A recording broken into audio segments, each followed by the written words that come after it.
আপনি কি জানেন, একটা পাথর আছে যেটা একদিন ছিল দুধের থেকেও সাদা, আর আজ কুচকুচে কালো। কেন এমন হলো? শুনলে হৃদয় কেঁপে উঠবে। এই পাথরটি আর কিছু নয়, কাবা শরীফের দেওয়ালে স্থাপিত হাজরে আসওয়াদ। রেওয়ায়েতে এসেছে, ফেরেশতা জিব্রাইল আলাইহিসসালাম এটি সরাসরি জান্নাত থেকে নিয়ে এসে দিয়েছিলেন ইব্রাহিম আলাইহিসসালামের হাতে। শত শত বছর ধরে লক্ষ লক্ষ মুমিন তাওয়াফ করতে এসে এই পাথর ছুঁয়েছেন, চুমু দিয়েছেন, নয়তো দূর থেকে ইশারা করেছেন।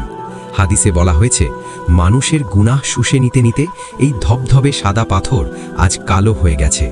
কেউ গবেষণা করে বলে এর গঠন সাধারণ পাথরের মতো নয়, আবার কেউ বলে এর প্রকৃত রহস্য শুধু আল্লাহই জানেন। কিয়ামতের দিনে এই পাথরের থাকবে চোখ ও জিহ্বা, আর সে সাক্ষ্য দেবে কারা ঈমান ও আন্তরিকতা নিয়ে একে স্পর্শ করেছিল। আপনি কি চান জীবনে একবার হলেও এই জান্নাতি পাথরের সামনে দাঁড়াতে?